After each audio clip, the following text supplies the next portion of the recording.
Hello friends, ఎలా ఉన్నారు? అంతా బాగున్నారు కదా? ఈరోజు కూడా మీ వెరైటీ కిట్టు ఒక వెరైటీ రెసిపీతో వచ్చేసింది. చూడంగానే అర్థమైంది కదా ఫ్రెండ్స్, పొంగడాలు. ఎవరైనా ఇంతకుముందు దీని టేస్ట్ని ఎంజాయ్ చేస్తుంటే కామెంట్ చేయండి. అండ్ ఇదే ఫస్ట్ టైం చూడడం అయితే మాత్రం ఎలా చేయాలి అనేది చూసేయండి. ముందుగా ఒక గ్లాసుడు బియ్యాన్ని నానబెట్టేసుకున్నాము.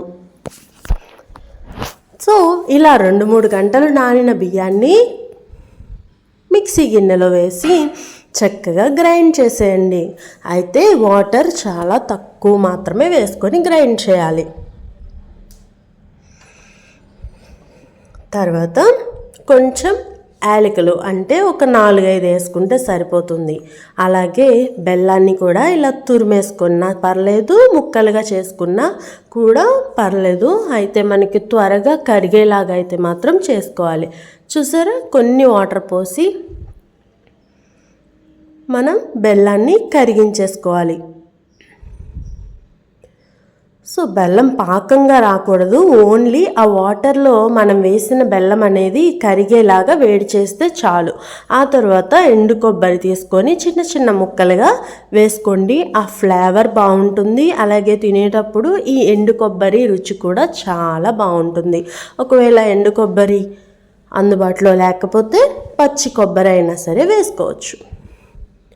ఇలా చిన్న చిన్న పీసెస్గా కట్ చేసేసుకొని పెట్టుకోవాలి. ఇదైతే మామూలు కొబ్బరే, నేను ఫ్రిడ్జ్లో పెట్టడం వల్ల అట్లా ఎండింది. సో దాన్ని ఇలా వాడేశాను. సో చూసారు కదా, పాకం ఏమీ కాదు, వాటర్లో మనం వేసిన బెల్లం వేడికి కరిగి ఇలా అయితే వస్తుంది. దీన్ని మనం గ్రైండ్ చేసి పెట్టుకున్న బియ్యం పేస్ట్లా ఉంటుంది, దానిలో ఈ బెల్లం పాకం అనేది వేసేయండి. ఇలా జల్లెడతో కానీ మనం జల్లించుకున్నట్లు వేసామంటే చక్కగా దానిలో ఉన్న పార్టికల్స్, డస్ట్, రా మెటీరియల్ అంతా కూడా ఫిల్టర్ అయిపోతుంది. చూసారు కదా, ఇలా మొత్తం పాకం అంతా కూడా ఆ పిండిలో కలిసేటట్టు ఒక్కసారి మళ్ళీ గ్రైండ్ చేసేసుకోండి. అలా ఒక మిక్సింగ్ బౌల్లోకి తీసుకొని మనం కొబ్బరి ముక్కలుగా చేసుకున్నాం కదా, అవి నూనె లేదా నెయ్యిలో చక్కగా ఫ్రై చేసేసుకొని ఈ మిక్స్చర్లో వేసేసి, అంటే బెల్లం మరియు బియ్యం, యాలకులు ఈ 3 వేసి గ్రైండ్ చేసుకున్న దానిలో ఈ కొబ్బరి ముక్కలు కూడా వేసేయండి. ఆ తర్వాత ఒక గుప్పెడు నువ్వులు వేసుకుంటే చూడడానికి అలాగే తినడానికి బాగుంటుంది. లేదు అంటే స్కిప్ చేసినా కూడా పర్వాలేదు. ఆ తర్వాత ఒక 1/2 స్పూను బేకింగ్ సోడా వేసి 2 స్పూన్ల గోధుమ పిండి. ఇది మన పిండి ఉబ్బుగా రావడానికి అలాగే బాగా బైండ్ అయ్యి దగ్గరికి ఉండడానికి కూడా ఉపయోగపడుతుంది. సో ఇలా మనం తీసుకున్న బియ్యం మిక్స్చర్లో ఈ గోధుమ పిండిని కూడా ఎక్కడా ఉండలు లేకుండా చక్కగా కలిపేసుకోండి. ఈ కన్సిస్టెన్సీ వస్తుంది. ఇప్పుడు మూత పెట్టి ఒక అరగంట పాటు వదిలేసేయండి.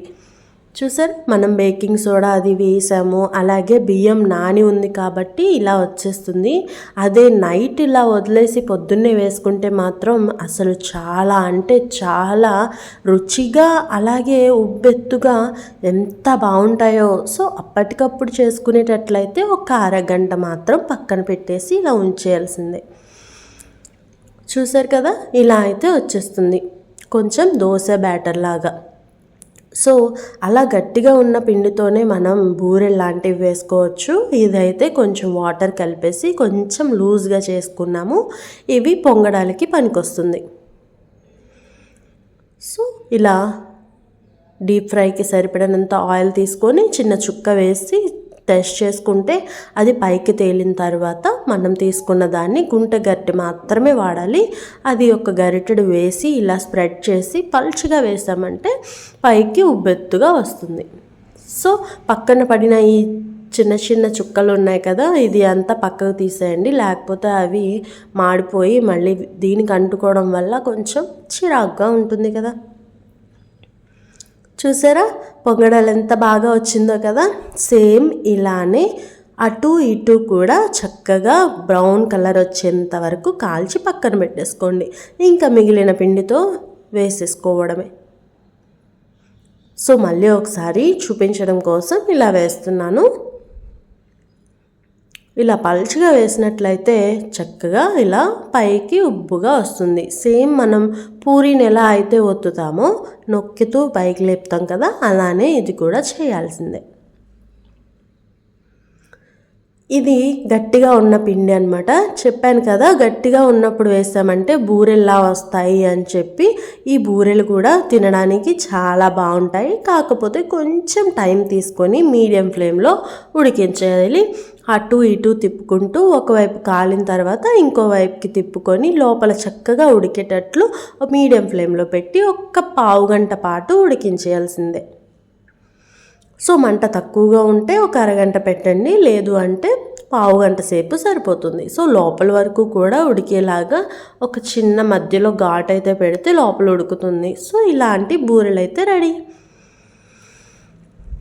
మళ్ళీ ఒక్కసారి పొంగడాలు వేసి చూస్తాను. సో మీకు కూడా పొంగడాలంటే ఇష్టమైతే నాకొక కామెంట్ చేయండి. అండ్ నేనైతే నా చిన్నప్పుడు మాకు సెంటర్ అని 4 రోడ్ల కూడలు ఉండేది.